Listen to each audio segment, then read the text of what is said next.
لو وقفت اي حد في الشارع وسالته ايه اكتر حاجه سعرها بيزيد وقت الحروب، هو مش هياخد ثانيه يفكر، هيقولك الذهب. وده منطقي على فكره، حرب يساوي خوف، والخوف يساوي ناس بتشتري ذهب، يبقى المفروض الذهب يطلع، صح؟ الله، طب ازاي حصل العكس؟ ازاي العالم صحي في يوم لقى الشرق الاوسط على فاهم على لهب، وفي نفس ذات الوقت سعر الذهب عمال ينزل بدل ما يطلع؟ هي الدنيا حصل فيها ايه يا جدعان؟ ولا السوق بقى بيشتغل بالعكس؟ ولا في حاجه اهم من الحرب نفسها؟ بصوا، معظم الناس فاهمه الذهب غلط، فاكرينه زرار طوارئ، اي حرب تدوس على زرار الطوارئ الذهب يطلع، ولكن الذهب مش بيتحرك بسبب الحرب. سربرايز، الذهب بيتحرك بسبب اللي الحرب هتعمله في الاقتصاد. وعلى فكره ده فرق كبير قوي، وده السبب اللي في حروب رفعت الذهب للسماء، وفي حروب تانية الذهب اتحرك فيها بالعكس. واللي مش فاهم النقطه دي كويس ممكن يخسر فلوس لمجرد انه فاهم انه بيستثمر في الملاذ الامن اللي هو الذهب يعني. طب بص، خليني اسالك سؤال بسيط، لو بكره قامت حرب عالميه هل هتجري تشتري ذهب؟ غالبا هتقولي من غير ما تفكر طب لو قلت لك ان اكبر صناديق استثمار في العالم في نفس ذات اللحظه ممكن تكون بتبيع ذهب، الله ازاي؟ هو مش المفروض كل الناس تروح تشتري؟ الاجابه لا. ده اللي هنفهمه النهارده. في خرافه منتشره بقالها سنين كتير قوي، اي حرب الذهب على طول هيطلع، وهي على فكره جمله صح وانا شخصيا بقولها، بس هي ناقصه حاجه. الجمله الصح هي بعض الحروب بترفع اسعار الذهب. بعض. هتقولي ليه؟ هقول لك ليه. الذهب في الاقتصاد، وخد بالك من الجمله دي، زي الترمومتر، مش هو المرض، بس الذهب بيقيس حراره السوق. يعني ايه الكلام ده بقى؟ يعني لو المستثمرين خايفين الذهب ممكن يطلع، ولكن وشدلي تحت لكن دي خطوط كتير قوي، لو المستثمرين شايفين انه في حاجه اخطر من الحرب الذهب ممكن ينزل. يعني الحرب نفسها مش هي البروتاغونست او الهيرو او البطل. البروتاغونست دي اللي هو الشخصيه الرئيسيه اللي في اي روايه او عمل فني، يعني عشان انا ادبي انجليزي فهي جت في دماغي على طول، بس ما علينا. يعني البطل الحقيقي في القصه دي هو توقعات المستثمرين، وده اول درس. السوق عمره ما بيسعر اللي حصل، السوق بيسعر اللي هيحصل. فاهم حاجه؟ ودي من اهم الجمل في الاستثمار كله. خد بالك هتلاقي دايما السوق سابقك. خليني اديك مثال بعيد عن الذهب شويه. لو شركه ما اعلنت انها حققت ارباح قياسيه النهارده، هل بالضروره سهم الشركه دي في البورصه لازم يطلع؟ لا على فكره مش شرط خالص.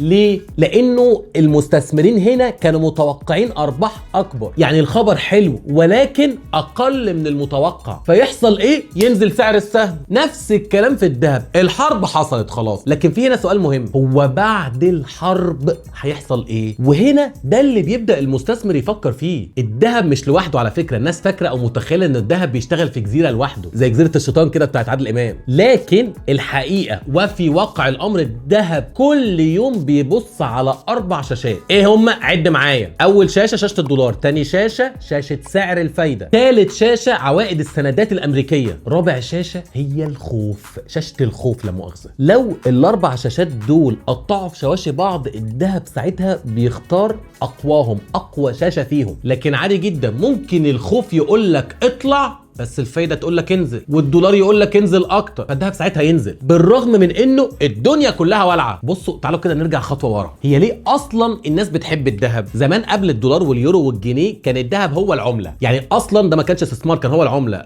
خد حاجه واديك قصادها ذهب وهكذا، هات حاجه اديك قصادها، يعني فاهم؟ كان هو العمله. عشان كده البنوك المركزيه ومؤخرا زاد الترند ده بقت بتزود ومعظم احتياطاتها النقديه ذهب، مش عشان بيحب اللون الاصفر ولا انه ترند، لا علشان ده اسد اصل. الذهب الاساس والباقي في اكياس، وعشان رفقي ما يزعلش الذهب الاصل والباقي تلاميذ في الفصل. محدش يقدر يطبع ذهب، امريكا تقدر تطبع دولار عادي جدا، اوروبا تطبع يورو، مصر تطبع جنيه، بس محدش ينفع يطبع ذهب، وده سر قيمته. بس الفكره هنا بقى في حاجه، الذهب في حد ذاته مش بيجيب فلوس. يعني سيادتك لو اشتريت شقه ممكن تاجرها، اشتريت سهم يوزع ارباح عادي جدا، حطيت فلوسك في البنك هتاخد فوائد. الذهب ناثينج، حته معدن اصفر مستنيه حد يشتريها منك بسعر اعلى. طب ده معناه ايه؟ ان اول ما يبقى في استثمار تاني بيجيب عائد كبير الناس هتسيب الذهب. ودي النقطه اللي هتفسر الحلقه كلها وتفهمنا ليه الذهب اصلا وقع في الحرب. بس قبل ما نوصل لها محتاجين نفهم ايه اللي بيحصل جوه دماغ المستثمر الكبير. المستثمر الكبير ده هنا مؤسسات بنتكلم عليها، هم اصلا ما بيسالوش في حرب ولا لا، هم بيسالوا حاجات اعمق شويه. هي الحرب دي هتاثر على اسعار الفايده او هتخلي اسعار الفايده عامله ازاي؟ ومن هنا بتبدا القصه. بس استنى معلش، خليني اسالك سؤال الاول. انت لو معاك مليون جنيه وحطيتهم في الذهب، بعد سنه المليون دول هيزيدوا كام جنيه؟ الاجابه صادمه على فكره لناس كتيره جدا، ولا جنيه. الذهب مش بيديك دخل، لا هو شقه بتتاجر ولا سهم بيوزع ارباح ولا حساب في البنك بيجيب فايده. الذهب مستني زي ما قلت حد يشتري منك بسعر اعلى، وده في حد ذاته مش عيب على فكره، ولكن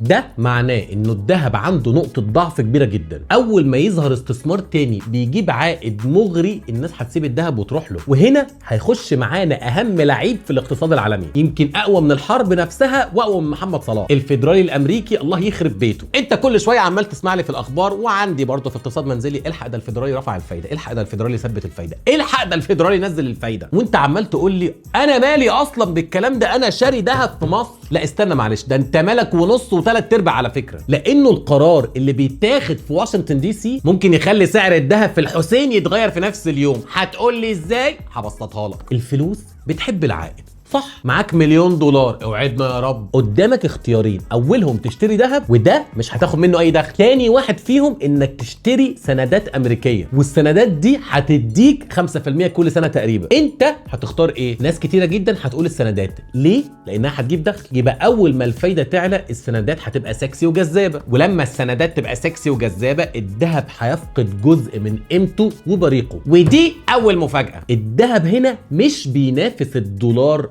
كاسيت او كعمله، يعني دهب بينافس العائد، الفايده. مش مهم الدولار كام، المهم البديل بيدي كام. طب يعني ايه اصلا عائد السندات او السندات؟ يعني خلينا ابسطها لك. تخيل كده ان امريكا قالت للعالم كله يا جماعه انا عايزه فلوس، اللي هيسلفني فلوس هرجعها له بعد 10 سنين بفايده محترمه جدا. العالم كله ساعتها هيبدا يفكر ليه اسيب فلوسي في الذهب وانا ممكن احطها في اصل يعتبر واحد من اكتر الاصول امانا وبيجيب دخل كمان. عشان كده لو انت خدت بالك وذاكرت، كل مره عوائد السندات بترتفع او بتزيد بقوه الذهب غالبا بيتعرض لضغط. مش دايما على فكره الكلام ده، لكن في اغلب الاحيان الحرب تدخل على الخط. طب هي فين الحرب اصلا في الليله دي؟ هنا يكمن الان. الحرب ساعات بترفع اسعار البترول زي ما حصل دلوقتي، ولما البترول بيعلى تكلفه النقل بتعلى، تكلفه المصانع بتعلى، سلاسل الامداد بتتاثر، كل حاجه احنا شفناها بعينينا في مشكله امريكا وايران. يبقى التضخم هيعلى. طب لو التضخم زاد قوي الفيدرالي هيعمل ايه؟ هيرفع الفايده سيادتك عشان يلم السيوله من السوق، او على الاقل بيأجل خفض الفايده. وهنا حصلت المفارقه. الحرب نفسها كانت سبب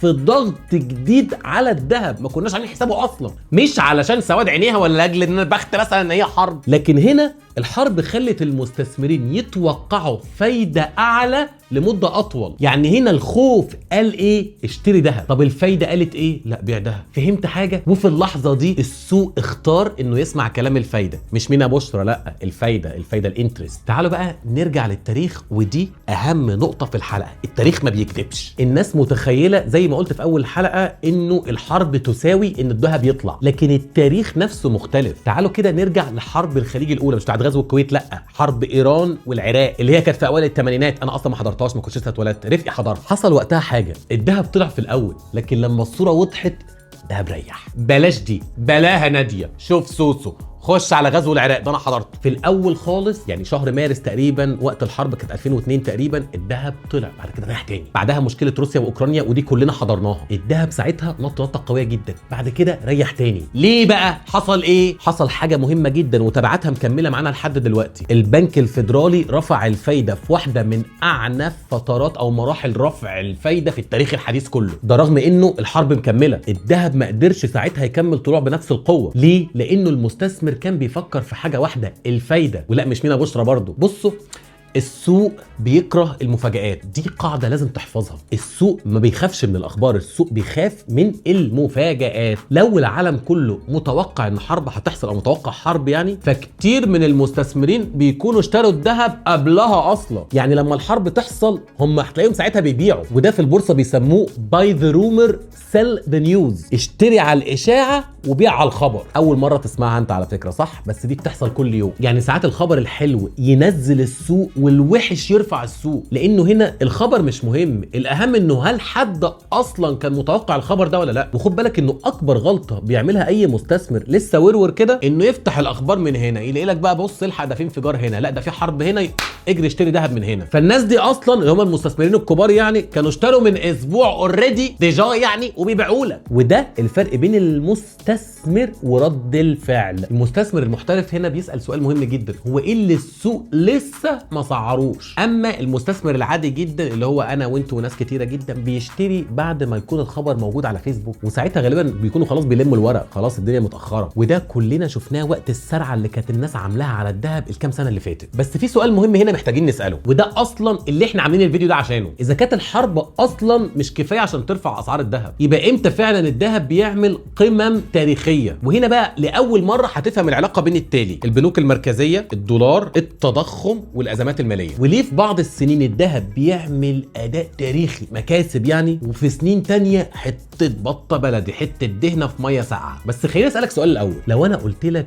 تخيل كده سيناريو انه في سنه من السنين العالم كله بيقفل، طيارات واقفه، مصانع مقفوله، مطارات مقفوله، الحرمين مقفولين ما فيهمش اي مصلي خالص، المساجد مقفوله لاول مره نشوفها بعينينا ويتقال كده ونسمعها في الاذان الصلاه في رحابكم، الموظفين كلهم بلا استثناء قاعدين في بيوتهم، الاقتصاد العالمي بينهار حرفيا. تتوقع انت بقى وسط كل الكلام ده الدهب يحصل فيه ايه؟ هيطلع ولا هينزل؟ اللي حصل بقى كان مفاجاه في بدايه الكورونا، وارجع كده بص على التقارير الدهب نزل او المصحف تحديدا يعني، عشان لو عايز ترجع لتقارير بعينها في اول مارس 2020 اول ما الفيروس ابتدى ينتشر، الاسواق كلها كانت داخله في حاله هلع وذعر، والبورصات انهارت والنفط اسعاره انهارت، وكمان الدهب نزل. الله، طب نزل ليه؟ هو مش المفروض الناس بتقول انه الدهب هو الملاذ الامن يا جدعان؟ الاجابه بسيطه جدا، المستثمر وقتها ما كانش بيدور على الامان، كان بيدور على السيوله، الكتاكيت لا مؤاخذه. ودي نقطه مهمه جدا لما الكل بيجري على الكاش. تخيل كده ان انت صاحب شركه وكل العملاء فجاه وقفوا شراء والبنوك بدات تقلق، وانت عندك مرتبات وموظفين لازم تدفع لهم مرتباتهم، هتبيع ايه؟ هتبيع كل حاجه يا اسطى، كل حاجه بما فيها الذهب. وده اللي حصل، صناديق الاستثمار باعت اسهم وباعت سندات وباعت كمان ذهب، مش علشان كانوا شايفين الذهب وحش، ولكن كانوا محتاجين سيوله فوريه رأفت. طب والله حلوه.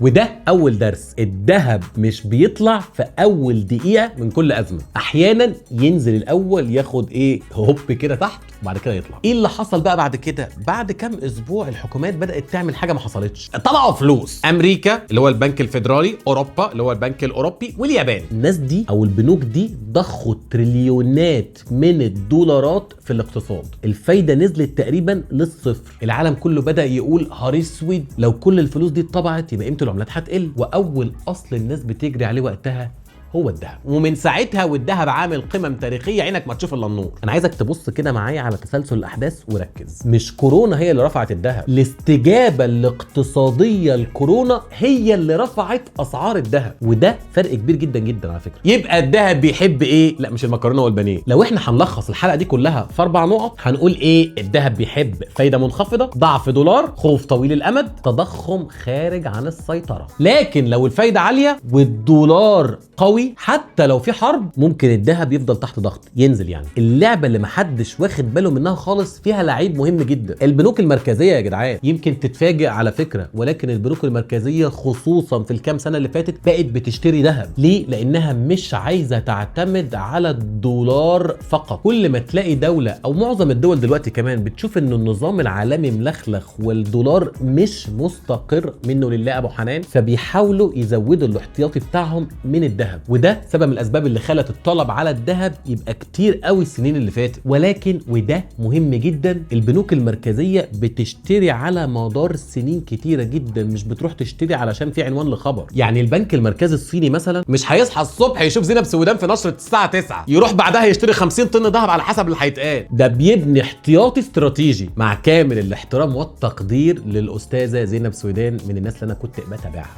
ودي نقطه مختلفه جوهريا جدا جدا جدا عن المستثمر الفرد. البنك غير الفرد. اكبر غلطه بيعملها المستثمرين ان الناس بتشتري ذهب بعد ما تشوف سعره طلع، ودي مشكله. خلينا اديك مثال، لو الذهب سعره طلع او زاد يعني 25% في سنه، الاعلام كله بيبدا يتكلم عنه، فالناس تطلع تشتري، لكن غالبا اللي اشترى الاول هو اللي كسب، زي كده اللي سبق اكل النبأ لا مؤاخذه. اما اللي دخل بعد الدوشه دي فممكن يخش او يتلط في مرحله تصحيح، ودي ساعتها مش مشكله الذهب، دي مشكله المستثمر نفسه. طب هل الذهب افضل اداه او افضل حاجه للاستثمار؟ ده السؤال اللي بيتكرر في كل حلقه وانا بتساله بقالي 5 سنين. بقول لك لا طبعا، واللي عايز يعاركني يعاركني، وبرضه هقول لك الله. ازاي بقى؟ الذهب مش احسن اصل عشان يعمل اعلى عائد، لكنه من احسن الاصول للحفاظ على القوه الشرائيه على المدى الطويل، وده فرق كبير جدا. انت لو هدفك تضاعف فلوسك بسرعه، الذهب غالبا مش هيكون بتاعك اصلا، لكن لو انت هدفك تحافظ على قيمه ثروتك، هقول لك لا، هنا الذهب له دور مهم. تخيل معايا كده، واحد حط كل فلوسه في الذهب، والتاني حط كل فلوسه في الاسهم، وواحد تالت خالص حط كل فلوسه في العقار. مين اللي كسب؟ لانه كل فتره زمنيه ليها بطل مختلف. في سنين اصلا الاسهم ممكن تدوس على الذهب، وفي سنين تانية الذهب هو سيد الموقف، وفي سنين تالتة العقار يشلوحهم هما الاثنين. عشان كده بنقول ننوع استثماراتنا. اذكى المستثمرين في العالم، وانا برضو هنا تاني بتكلم عن مؤسسات كبيره، نادرا جدا ما بيحطوا فلوسهم في اصل واحد. السر الحقيقي لو في جمله واحده احنا عايزين نطلع بيها من الحلقه دي، هي ان الذهب مش بيتحرك بسبب الحرب، الذهب بيتحرك بسبب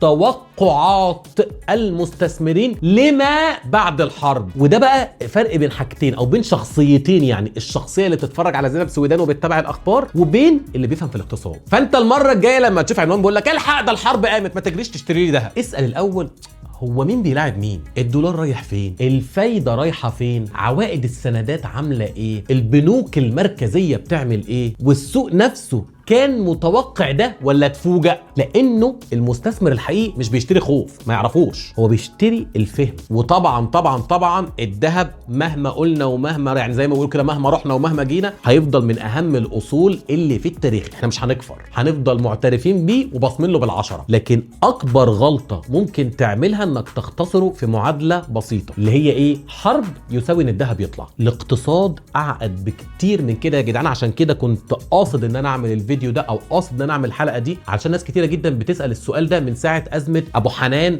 وايران. هو ليه رغم ان في حرب ورغم انهم عمالين يقطعوا في بعض، وده يضرب هنا وده يضرب هنا وده يضرب هنا، والذهب بينزل؟ ده بحسبته مش زي ما الناس فاكره. الحرب لا تساوي انه الذهب سعره يقفز. انا بس كنت حابب اوصل الجمله دي، ويا ريت يعني انا يعني اكون قدرت اوصلها بشكل ما. وشفنا امثله كتيره جدا على حروب حصلت قبل كده، وعلى ازمات عالميه زي كورونا مثلا وغيره وغيره. لو انتوا حابين نستفيض في بعض الحاجات عن الذهب او عن البترول مثلا الايام اللي جايه، لانه احنا الايام دي فيها تقلبات كتيره جدا، يا ريت تعرفوني في الكومنتات. بفكركم تاني ان احنا بنعمل حلقه طويله او بننزل بحلقه طويله كل يوم 3 الساعه 4، وعندنا انترفيو يوم السبت. اشتركوا في قناه اليوتيوب، فعلوا زر الجرس عشان تشوفوا كل الفيديوهات الجديده، خدوا لفه في الفيديوهات القديمه، وموجودين على كل المنصات بتاعه البودكاست، ابل بقى، سبوتيفاي، انغامي بلس، تويست، كل المنصات دي كلها تقدر تسمعنا في اي وقت. ونشوفكم في فيديو جديد. انا ريقي نشف محتاج اشرب ميه. سلام عليكم.